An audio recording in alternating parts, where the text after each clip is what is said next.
Hello everyone, it's Bad R Boy, and I'm starting a new series on the channel, Bad R Boy's Opinions. And you guessed it, it's my own opinions. So, just like a summary for the entire thing, I'll be talking about either games or concepts slash topics that the game revolves around. And I thought to myself, what better way to start it than a game that is considered one of the best games so far in 2019, Resident Evil 2 Remake. Now, I'm not here to talk about the game, but rather the zombie outbreak. Though personally I give it a 9 out of 10 rating, it's a good game.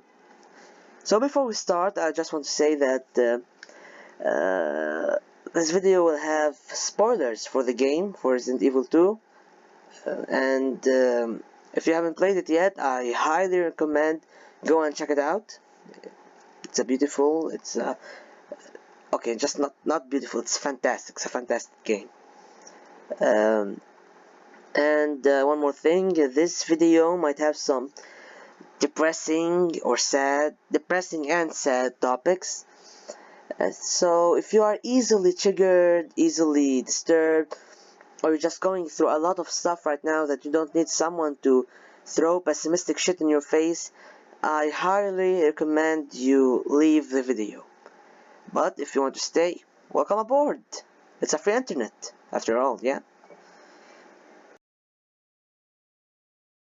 So, as I said before, I'm going to talk about the zombie outbreak. About how you, as a simple guy, an everyday normal person, can survive the outbreak. So let's pretend it actually happened, though I'm 100% sure it won't happen. I mean, it's really stupid to think about. Wait, what? Oh, I think Game Theory made a video about this, and it's not just a theory. So, I'll link down the video in the description. It's a good video, go and watch it. So, let's pretend it eventually happened, and you are alone in the zombie outbreak, in the apocalypse, and it's not just a confined outbreak like in the Resident Evil series, it's a worldwide zombie infestation. What's your best bet to survive? Now, let's say you don't have weapons. If you have guns, if you do own guns for personal protection, for safety, for your home safety, then that's a plus for you.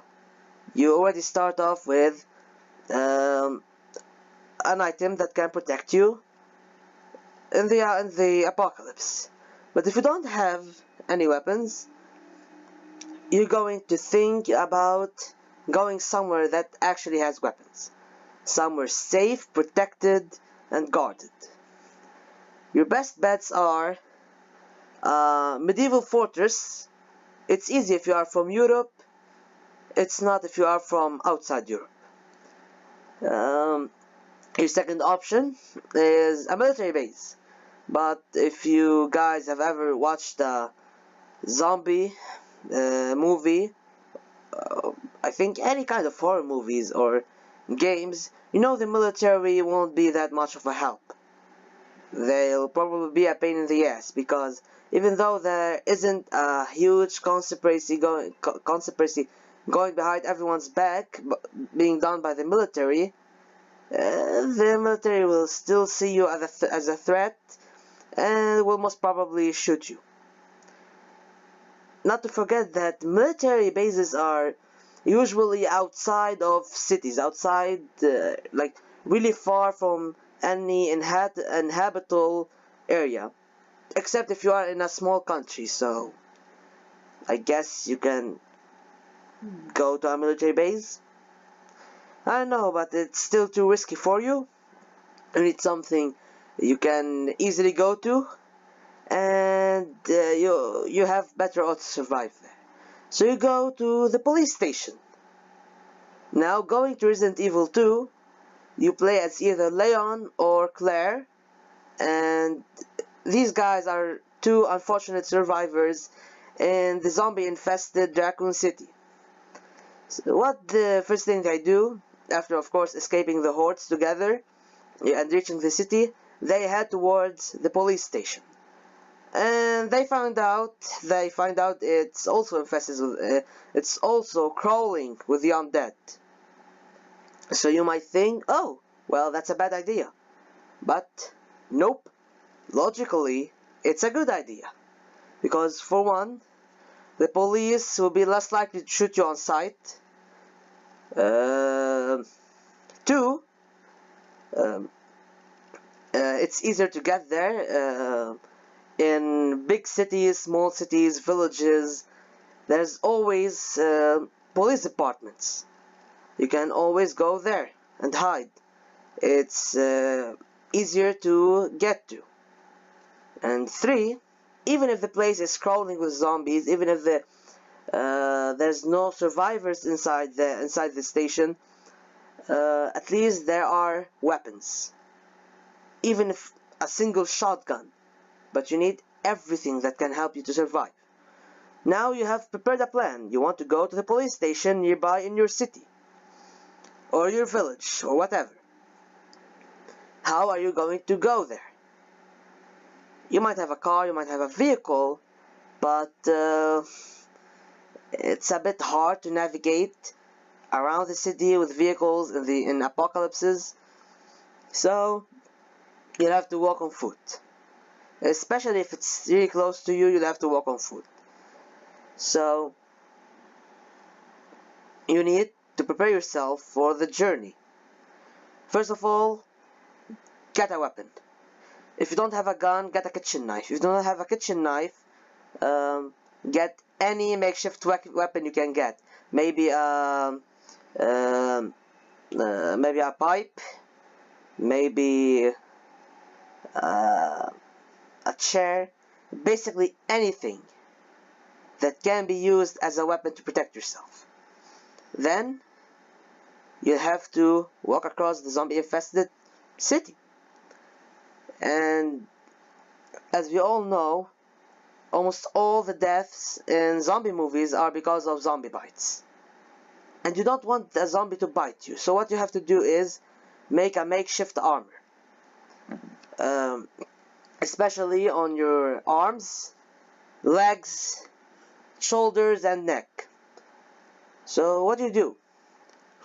You get anything that you think no teeth can bite into.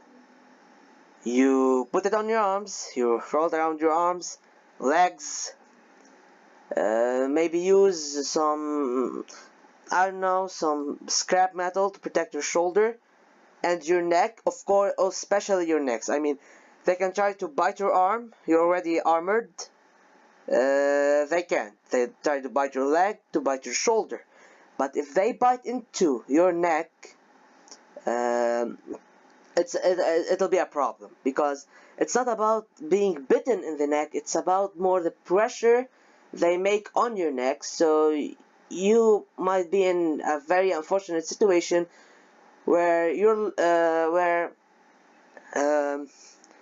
bleeding from the inside, or you get a cracked neck and die, and you want to survive. So me personally, I will put some pieces of metal or wood or anything I can find, put it around my neck, like from both sides on my shoulder, try to protect my neck from getting bitten from the sides. And there's an easier way to protect your necks and also your head. Bike helmet, motorbike helmet. I think it'll be easy to find in a city, where most people either use cars or motorbikes. So you just manage to grab one, and if you already have one, that's good. That's a plus for you. So you have your makeshift armor, you have your little small weapon to protect yourself in case anyone attacks you, and you have the plan. Now, you go from your building, from your apartment, your house, to the streets. You're instantly out of a safe place, okay, a not so safe place, but of course safer than the streets, into the apocalypse. What you do? Okay, so there are two rules here, in my opinion. Of course, it's all my personal opinions. Number one, walk slowly. Be careful where you step. You don't want to rush it. You have all the time in the world, basically. Because what we know is that zombies, or any kind of monsters, are attracted to the voices. Any loud voice can send a horde running after you. So you need to be incredibly careful. I mean, just like in the game, there's a helicopter that comes crashing into the police station, and then goes up in goes up in flames, and blows up, which makes the zombies around the station pay more attention to you, and they will attack the doors, they will attack the gates, as can be seen in the game, as can be seen in the cutscenes. So your best bet is to make as less noise as possible. The second rule is run, bitch, run. Now this rule contradicts the first rule I gave, but listen, if a zombie sees you, not necessarily hears you, sees you, he's going to attack you. And when you see him running to you, you fucking run. You just don't look back, just run, run, and run. And run. Zombies are usually slow because, let's face it, undead people. How corpses can be faster than you? Except if you are a corpse of a human being yourself. So you need to escape as fast as possible. Everything has its time. So when you see a bunch of dead bodies laying around, make as much less noise as possible, because you never know when these bodies will just be attracted to your voice, to how loud it is, and jump out of their slumber to attack you. And if you see a horde rushing to you, don't think twice about it. Run. Just run. Be careful how you run. Don't get tripped. Don't get tripped over anything. So let's say you walked your path, ran your path from your house or your starting point, your job, whatever you are when the outbreak happened, to a nearby police station. So let's go with three scenarios. So basically, the police are holding up, they let you in, you are good, you are safe with the others, everything is good until some help arrives. That's a good scenario. Second scenario, the police aren't holding up that much, but you can still get in and help them. Get some weapons, and stay with what's left of the police force. And the third scenario is there are no survivors. What's left of the survivors are either hiding or rotting away. But they left you guns, they left you ammunition. Even though it's scarce, since most of the bullets are either in the zombies' bodies or in the heads of some police officers, because they were weak and didn't take it. Understandable. In a zombie apocalypse, some people will break fast. But you are not someone to quit. You are a survivor. And you will survive. You reach the police station, grab an armor. Of course, you will grab armor from there against bullets, because you never know who the fuck can shoot you in this fucked up world. You can reinforce your makeshift armor. Maybe get a vehicle. But most importantly, guns and bullets. You need them to protect yourself from anything that can attack you. Once you are done with it, you have to start. Once you're done with it, and we're talking about the third scenario where everybody is basically dead.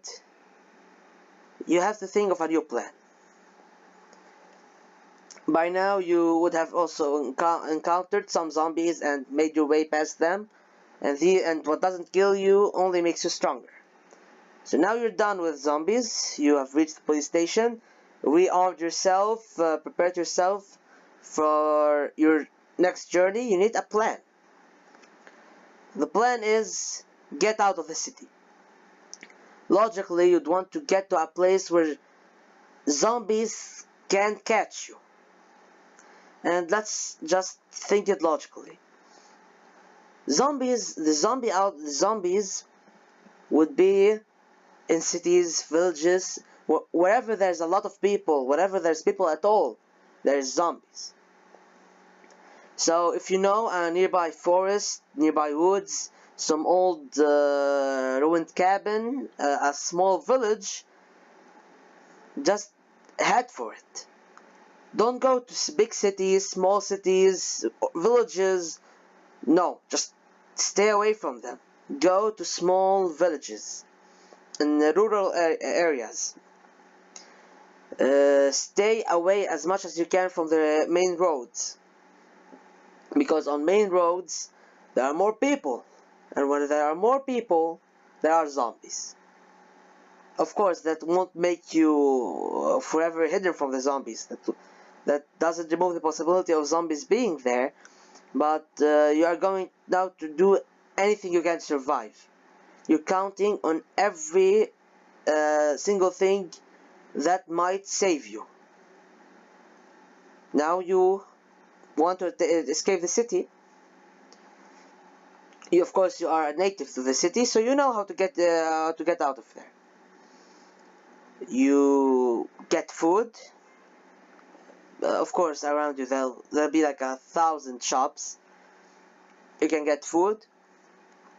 You can get water. Basically, all the resources, the supplies you'll need to survive. Then you need to head out of the city. There's of course walking out of it, but it's really a terrible idea. Though it might be possible, but you'll get tired, and there's a possibility a lot of zombies will attack you. And it's not a good thing. It's 100% not a good thing. So you have two possible choices. Two possible common choices. Of course, there are many. You have either a car or a motorbike, which are the most common vehicles you'll find in a city. Of course, there are vans, some trucks. They can also be used, but let's say there's just cars, okay? Now you might say it's a stupid idea because the cars, of course, won't work in a zombie apocalypse. They never do work in movies. Yeah, but that's the movie's logic. They want us to see how much desperate the characters are because they can't fucking escape. But if you think about it logically, I'll give you an example. I'll give you an example first. When there's an accident on the road, you'll just see 5 cars that have nothing to do with the accident pulling over, and the people inside getting out of them to check out on what happened. And that's in normal human nature, of course. So let's say in the midst of a zombie apocalypse, the people saw something running towards them, pulled up the car, got out of it, and looked at what's happening. What are all these screams, these moans, these groans, these you know what I'm talking about. And next thing they know, they're being eaten by the undead. Now I bet 100% the cars are still they still have fuel in them. I doubt the zombies will take the fuel out of them. I doubt the zombies will use the cars. So basically you have a car with fuel in it, and probably the key is still in the ignition. you can take easily a car and get the fuck out of the city. Now, the car has both the pros and cons. So, what are the good things about a car? First of all, it it has a space to put all your resources, you everything you need to survive in it. Number two, it's kind of like an armor, like it provides an extra shell between you and the zombies, extra protection. Number three, it can literally be turned into a fucking death machine on wheels. I'm not kidding. You see it in every movie, you see it in every game. You can just use metal, guns, whatever, to create an anti-zombie vehicle, a zombie killing machine. Now, what are the problems with a car? Now, the thing with cars is it's really hard to drive in an apocalypse because you have some rubbles here, cars over there, blocked roads in here, you know the thing.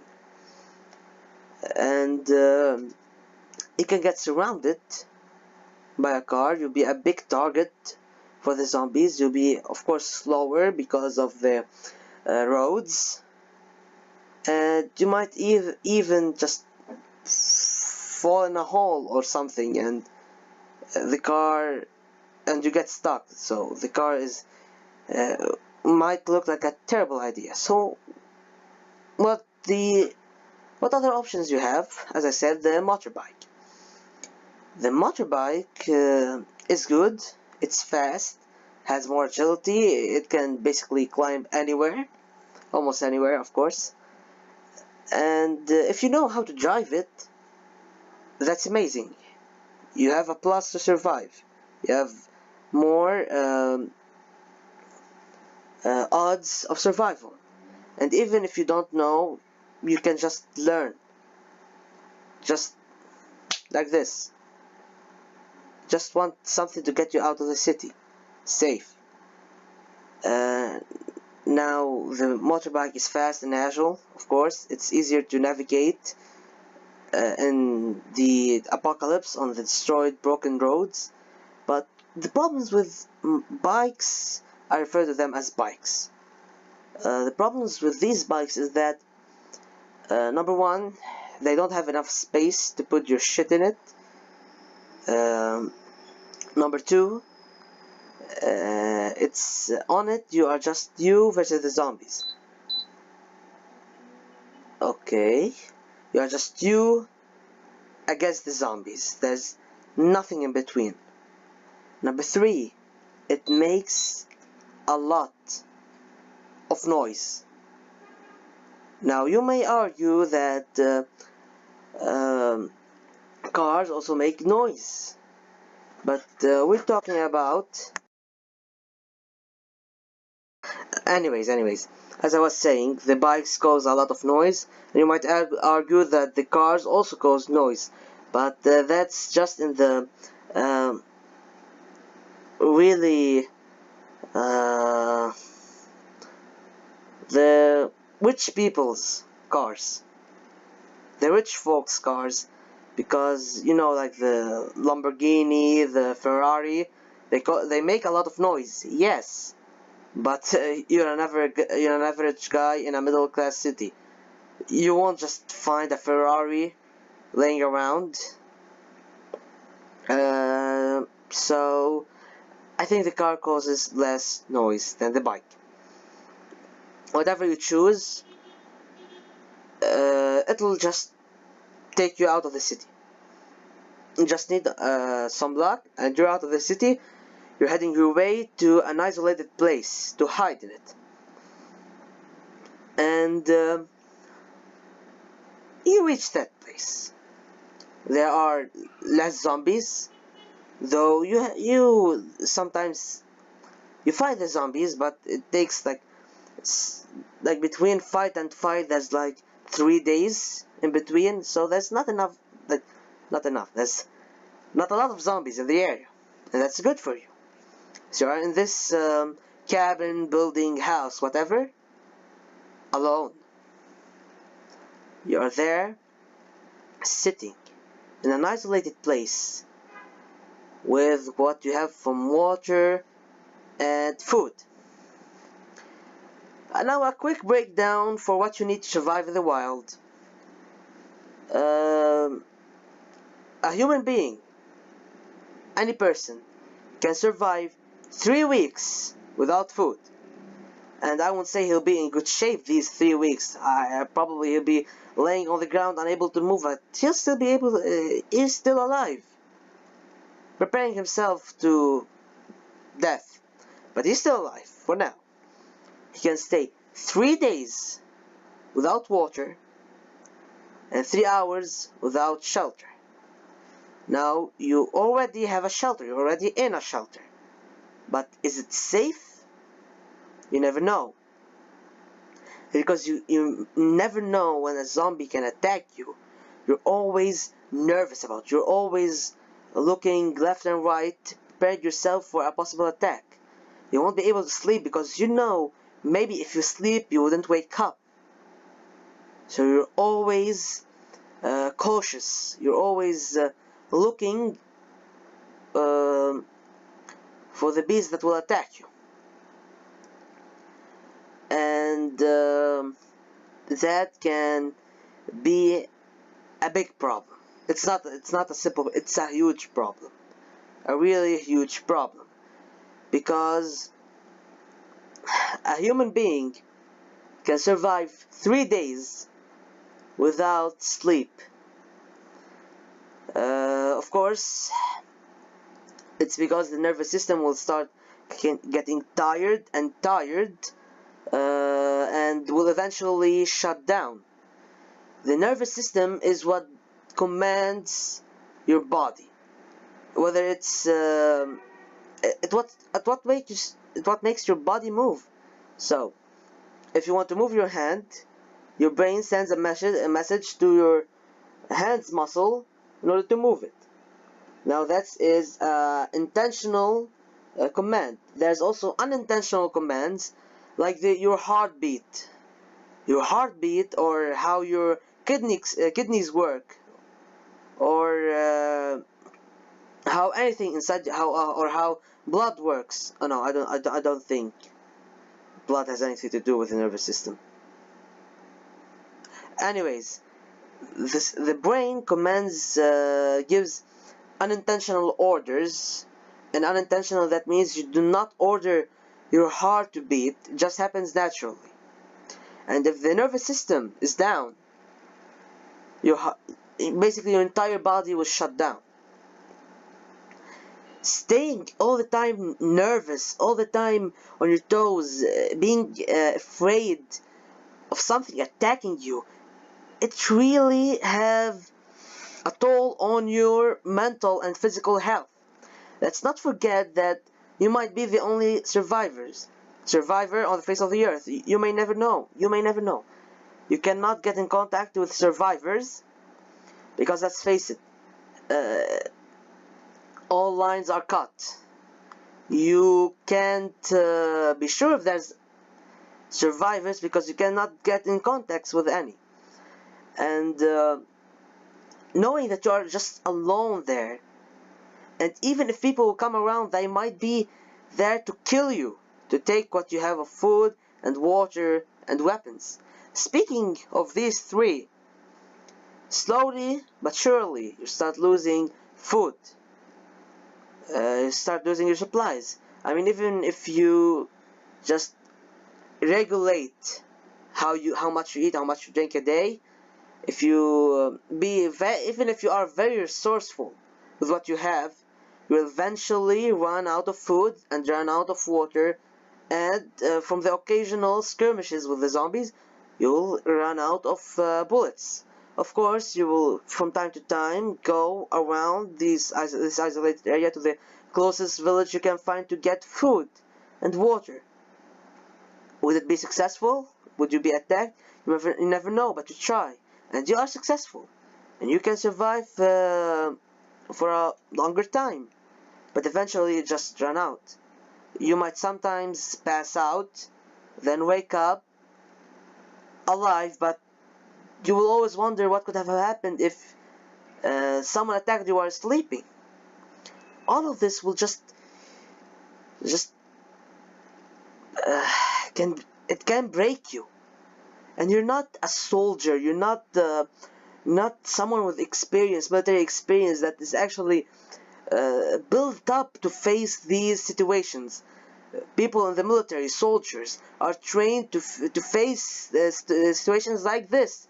Not the zombie outbreak, but being cornered, being surrounded, feeling unsafe, being nervous, losing ammunition. They are trained for these situations so they can keep calm. But what about you? You're an everyday normal person. I mean, it's a miracle you survived until this point. And days passes. The days becomes months for you. Hours becomes days. Um, you even feel cornered and afraid with each passing minute. And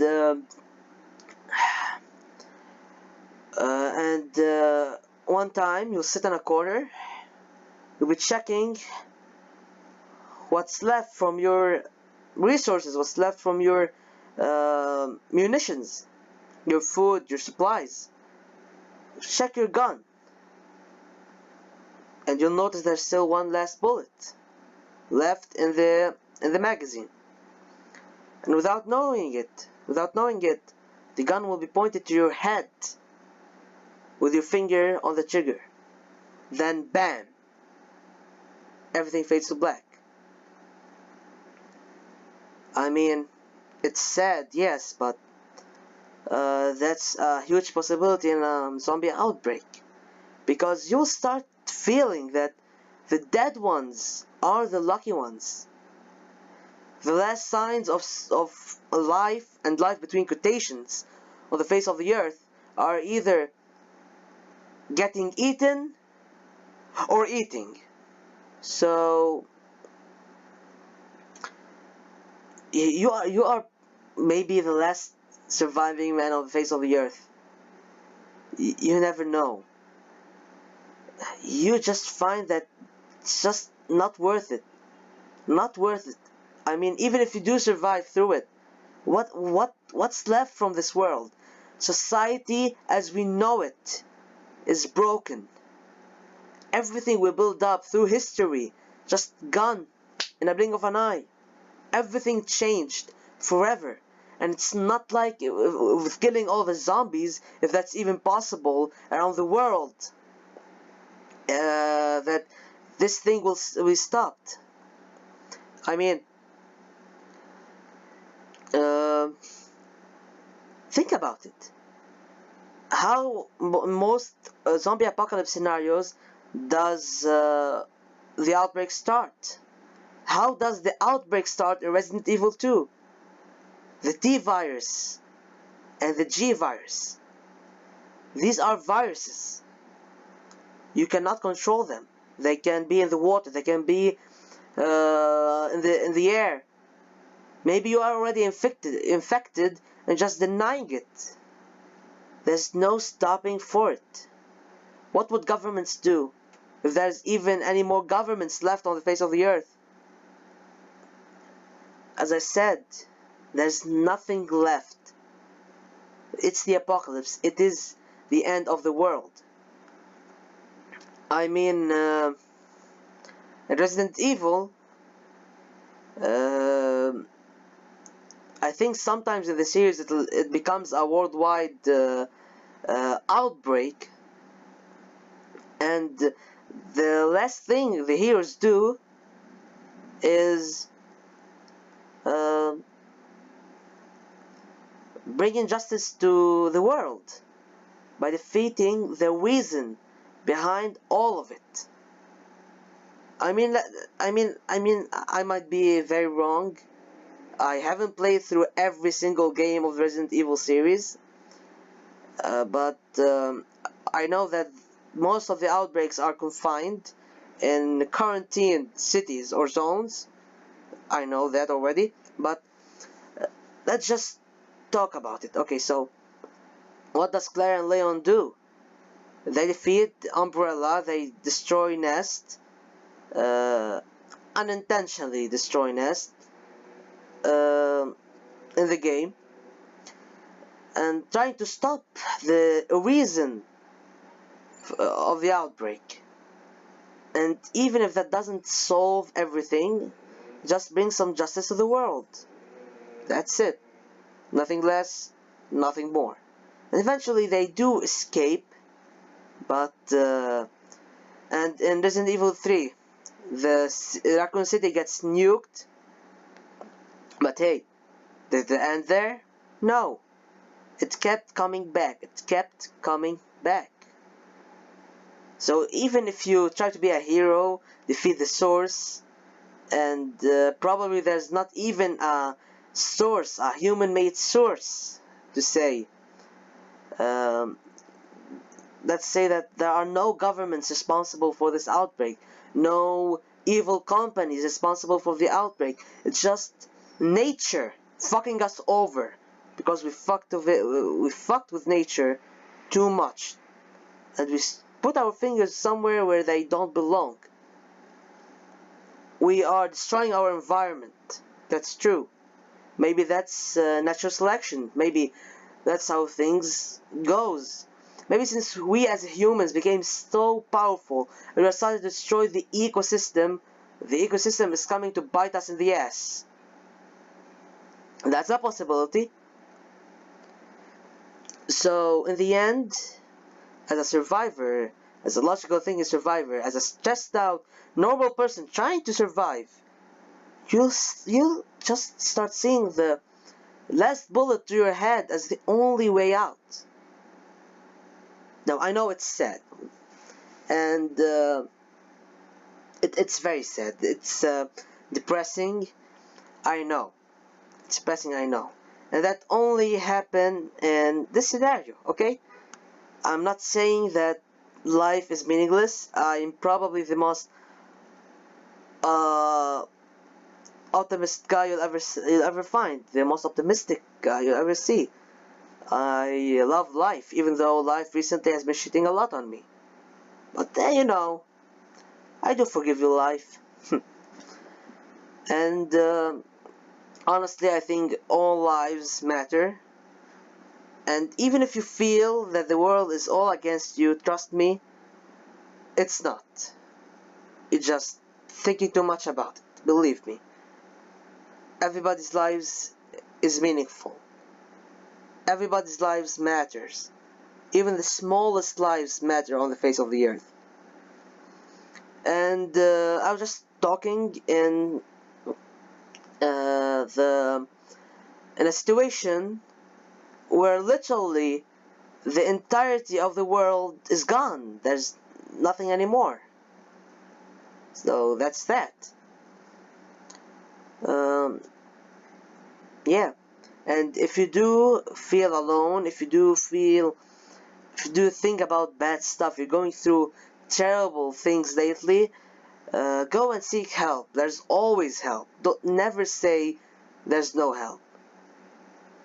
Someone is out there ready to help you, and he will help you. And you deserve to be happy.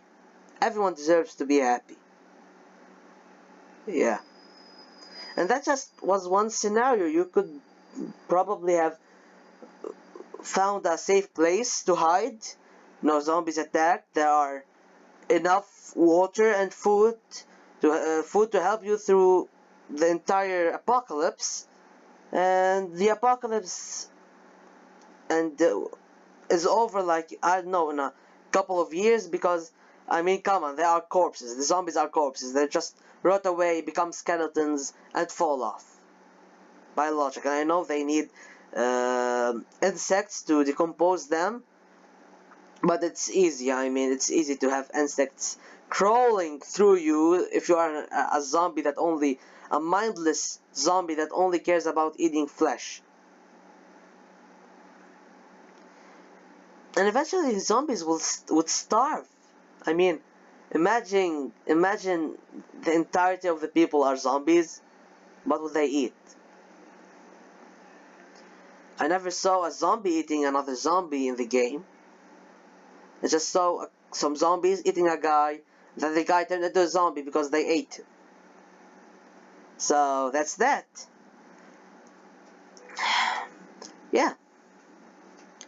There's a million other possible way to survive. And of course there's millions of videos out there on the internet that are 100% better than this cringy crap I just made. And they will explain better how to survive a zombie apocalypse. But that was just my own opinion, my own interpretation of how to survive a zombie apocalypse that I just wanted to share with you guys. And yeah, thank you for watching, everybody. If you liked the video, just smash that. Okay, I'm talking a little bit like a typical YouTuber, so just click the like button if you enjoyed the video. If you didn't, I don't know, you can dislike and tell me what you didn't like about the video. I can take criticism, constructive criticism, not like fuck you bitch, you don't know what to do. Yeah, I really don't need those. I need to better myself, not to let someone break me. Okay? And even if you try, you won't be able to, because I am a survivor. Yep. This is the end of this video. And if you guys liked it, probably I'll make other similar videos to this one. Of course, not talking about the zombie apocalypse, talking about other games. Maybe actually talking about the games instead of topics that games touch. The game touches. Yeah. I just want also to take this opportunity to thank my viewers and my subscribers. Thank you a lot.